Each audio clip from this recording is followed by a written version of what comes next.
नमस्कार, बहुत बहुत स्वागत करते हैं न्यूज 21 में आप सबका। आपके साथ मैं हूं रितिका पांडे। सबसे पहले हमारे जितने दर्शक हमें देख रहे हैं उन सभी को सावन पर्व की बहुत बहुत शुभकामनाएं देना चाहेंगे। आज की हमारी खास चर्चा बहुत ज्यादा खास होने वाली है। देखिए, कल बात करें तो गुरु पूरब थी और आज सावन की शुरुआत हो गई है, तो कहीं ना कहीं इतना तो आप समझ ही गए होंगे आज हम किसी गुरु को, कोई लाइफ कोच को ही लेकर आने वाले हैं। तो देखिए, कहते हैं ना कि हर सवाल कि कोई किताब नहीं होती, कुछ राहें अंतर्ज्ञान से जवाब देती हैं। जहां विज्ञान, ऊर्जा और आत्मा मिलती हो, वहीं से अदिति जी जैसी साधिकाएं जन्म लेती हैं। तो चलिए जुड़ते हैं एक ऐसी यात्रा में, एक ऐसी साधिका से जिनको अपने क्षेत्र का लंबा जो समय से उनको अनुभव है, कार्य क्षेत्र में काम कर रही हैं। आपको बता दें, न्यूमरोलॉजी, टैरोलॉजी के साथ साथ मैनिफेस्टेशन टेक्निक के बारे में आज हम मैडम से बात करेंगे। तो सबसे पहले आपका बहुत बहुत नमस्कार करेंगे, स्वागत करेंगे अदिति जी। अदिति जी, आपको बहुत बहुत नमस्कार और स्वागत करना चाहेंगे हम हमारे आज की खास चर्चा में। Thank you so much Ritika ji. मैं आदिति आपको नमस्कार करती हूँ। जी नमस्कार मैडम, आपको सावन की सबसे पहले तो बहुत बहुत शुभकामनाएं देना चाहेंगे। आज से सावन शुरू हो गया मैडम। बिल्कुल, आपको भी, आप सभी दर्शकों को भी सावन की बहुत बहुत शुभकामनाएं। जी मैडम, काफी सारा सब्जेक्ट आज हम आपके देख सकते हैं। जिस तरीके से आपकी प्रोफाइल मैंने देखी तो काफी सारे सब्जेक्ट पे हम बात कर सकते हैं। तो चलिए सबसे पहले एक एक करके बात करते हैं, चारों की बात कर लेते हैं। चारों कार्ड सिर्फ भविष्य बताता है या आत्म चेतना को भी जागृत करता है? मेरे हिसाब से ये आत्म चेतना को भी जागृत करता है। भविष्य तो बताता ही है, साथ में जिस हिसाब से जैसी आपको गाइडेंस चाहिए, आपके अकॉर्डिंग ही, आपकी एनर्जी के थ्रू ही आपको गाइडेंस देता है। जैसी एनर्जी आपकी मेरे साथ कनेक्ट होगी वैसे ही आपके पास। अगर आप थोड़ा एंजाइटी मोड में हैं या कंफ्यूजन मोड में हैं या डिस्टर्ब्ड हैं, तो वो चीज भी मुझे कार्ड्स में आप ही के थ्रू नजर आ जाएगी। मैं जैसे ही आपके कार्ड्स नजर सो बेसिकली ये हमारी ही एनर्जी पे काम करता है कि लाइक अगर हम लो फ्रीक्वेंसी पे हैं, लो वाइब्रेशन पे हैं, तो कार्ड्स भी वैसे ही निकलेंगे, हम ये माने? बिल्कुल ऐसा ही होता है। ऐसा ही होता है। सो मैम, इसमें सटीकता कितनी रहती है? अगर हम टैरो कार्ड की बात करें तो कितने सटीक आंसर्स लगभग आ जाते हैं? अगर मैं 100 की रेशियो में बात करूं तो 100 की रेशियो में आप बात करेंगे तो 90 to 95% सटीकता सही आ जाते हैं। ठीक है। सो अगर हम अपनी वाइब्रेशन चेंज करते हैं तो क्या आने वाले टाइम में रिजल्ट भी चेंज हमें मिलते हैं टैरो के जरिए? बिल्कुल, जैसे जैसे हमारे चेंज होती हैं, हमारी वाइब्रेशंस चेंज होती हैं। अगर हम खुश मोड में हैं, अगर हम हैप्पी मोड में हैं, तो हमारी वाइब्रेशंस भी वैसे ही और कार्ड्स भी फिर वैसे ही निकलते हैं। ठीक है, अब हम बात करेंगे। जी मैम, जारी रखें, जारी रखें। और जैसे जैसे हमारी वाइब्रेशंस चेंज होती हैं, अगर हम लो मोड में है, लो वाइब्रेशन में है, तो लो कार्ड्स निकल आएंगे। नेगेटिव मोड में है तो नेगेटिव निकल आएंगे, पॉजिटिव मोड में तो पॉजिटिव निकल आएंगे। न्यूमरोलॉजी की अब बात पे आना चाहूंगी मैम। चारों की बात कर ली, काफी सारे सब्जेक्ट पे आज हम आपसे बात कर सकते हैं। तो न्यूमरोलॉजी के मैं आपसे बात करना चाहूंगी, जिसको बोला जाता है, हमारे दर्शकों को जानते ही होंगे, अंक ज्योतिष बोला जाता है। तो ये हमारी कैसे, हमारी पर्सनैलिटी में, हमारे रिश्तों में, हमारे करियर को कैसे प्रभावित करता है? बिल्कुल, ये हमारे करियर को, पर्सनालिटी को, रिश्तों को बहुत प्रभावित करता है। जैसे अब मैं ये कहूँ कि 1 नंबर वाले अगर लीडर्स होते हैं तो वो हर जगह अपने आप को आगे रखना चाहते हैं। 2 नंबर वाले इंट्यूटिव पावर से भरे हुए होते हैं, तो और वो बहुत ध्यान रखते हैं लोगों का, तो इस तरीके से वो मतलब थोड़े इंट्यूटिव हो जाते हैं। 3 नंबर नॉलेज है इनके पास, बहुत नॉलेज मिलेगी आपको इनके पास। 4 नंबर वाले बहुत ही ज्यादा प्रैक्टिकल होते हैं। अब ऐसे ही नंबर्स की बात करूं तो बहुत लंबा टॉपिक चला जाएगा। जी जी, मैं समझ सकती हूँ मैम। कहने का मतलब है कि एक तरह से ये पर्सनालिटीज हो गई हैं, जो अलग अलग पर्सनालिटीज होती है। एक पेड़ की जड़ है और उसके बहुत सारे, कहते हैं ना कि बस फूल फल निकले हुए हैं, वो वाली बात हो जाती है। चलिए अब मैं आपसे जानना चाहूंगी, क्या जन्म तिथि से भी जीवन की दिशा तय होती है या हम उसे बदल सकते हैं? कोई फेरबदल संभव है इसमें?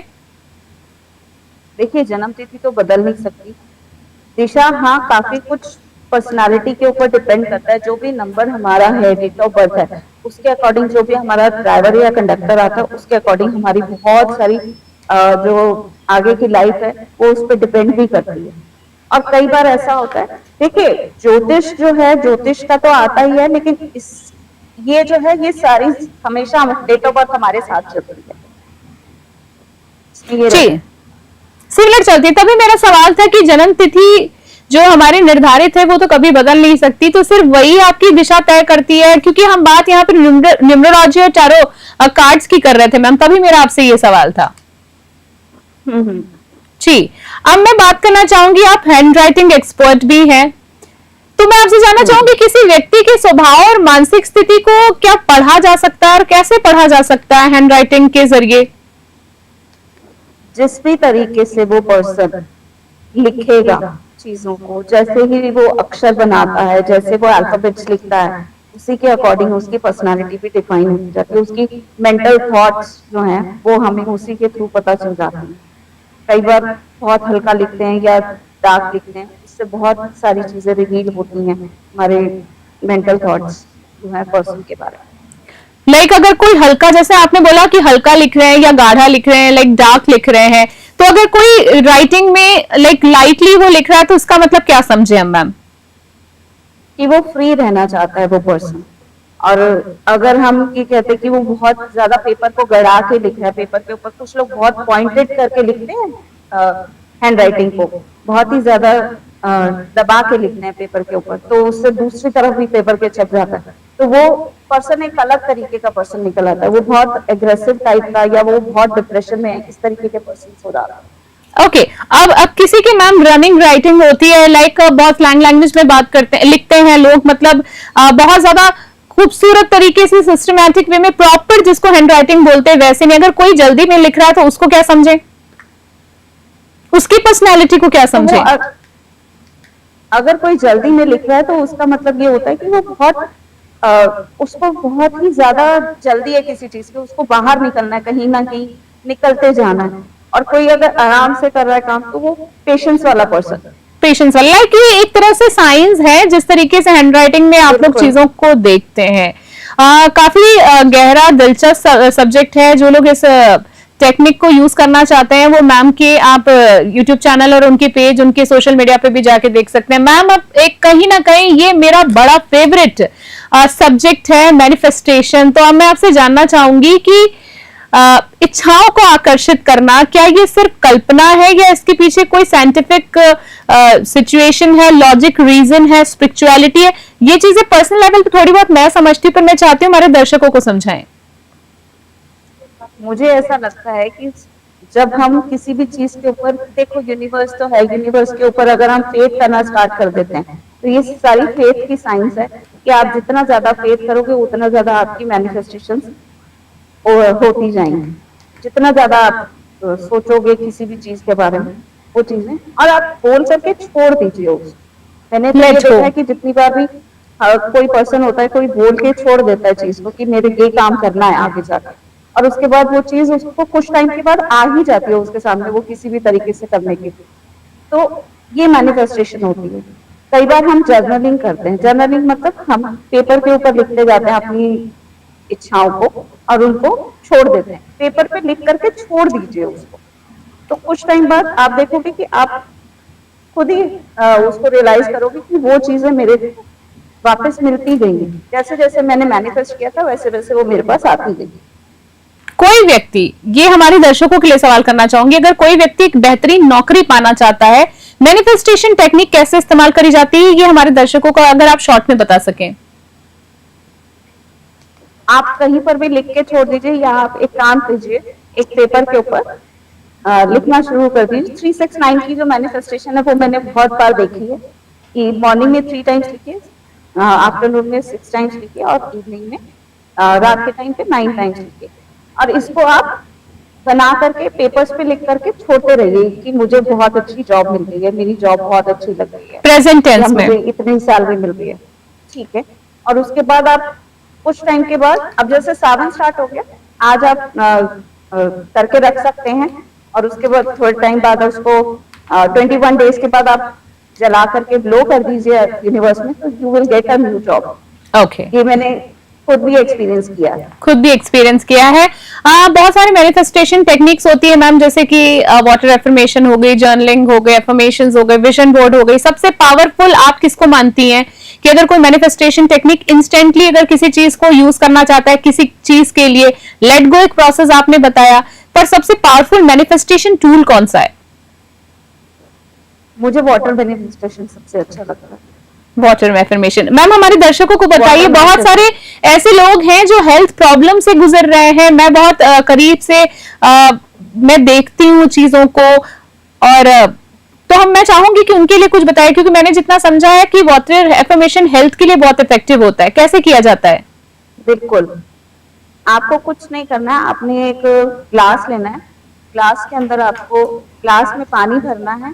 जब भी आप उस ग्लास से पानी पिएंगे, आपको उसको अपने हाथ में रखना है, उसको पानी को देखते हुए आपको बोलना है कि मेरी हेल्थ बहुत अच्छी है, मैं स्वस्थ हूँ और मैं बहुत ही ज्यादा स्वस्थ हूँ। ठीक है, जैसे आप 4 to 5 2-3 मिनट के लिए आप बोलिए इसको और उसके बाद इस पानी को पीजिए। ठीक है, आपकी हेल्थ आप खुद ही रियलाइज करेंगे कुछ टाइम बाद वो ठीक होने लगेगी, प्रोसेस ठीक आपको होने लगे। इम्प्रूवमेंट आ जाएगा। बिल्कुल, काफी सारी किताबें हमारे दर्शकों को बताना चाहूंगी। रॉन्डा बर्न की one of my favourite the secret सबसे पहले, उसके बाद ही एक तरह से कह सकते हैं कि काफी सारी प्रचलन में आई थी। जो लोग देखना चाहते हैं कि मैनिफेस्टेशन क्या होता है, द सीक्रेट करके आप यूट्यूब पे भी सर्च कर सकते हैं और बुक भी खरीद सकते हैं रॉन्डा बर्न द्वारा। आपसे जानना चाहूंगी, थोड़ा हम वास्तु और क्रिस्टल की बात कर लेते हैं। तो वास्तु और क्रिस्टल जो होते हैं, रिचुअल बेस्ड उपाय कैसे हमारी रोजमर्रा की समस्याओं को हल कर सकते हैं?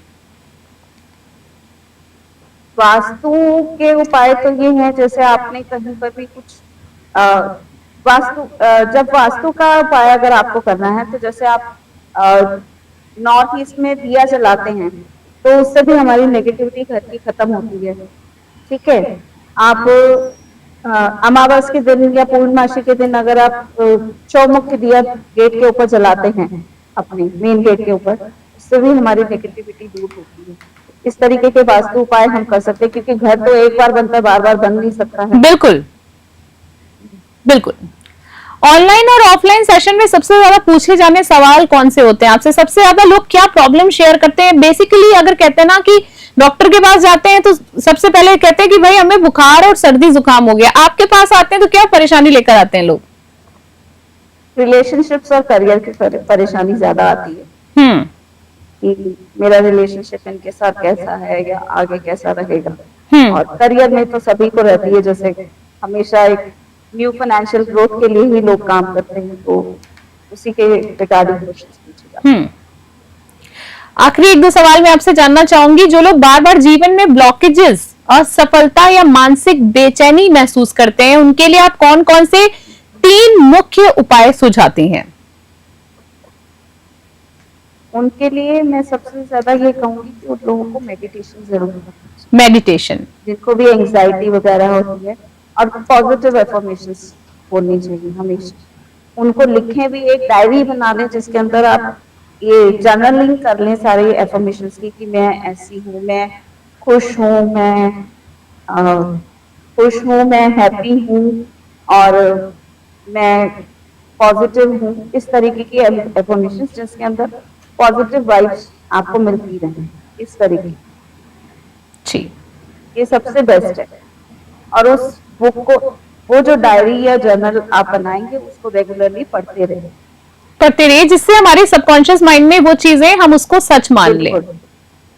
जी, सो बेसिकली मैम, हाँ मैम आप कुछ कहना चाह रही थी आखिरी सवाल में? आप बोलिए।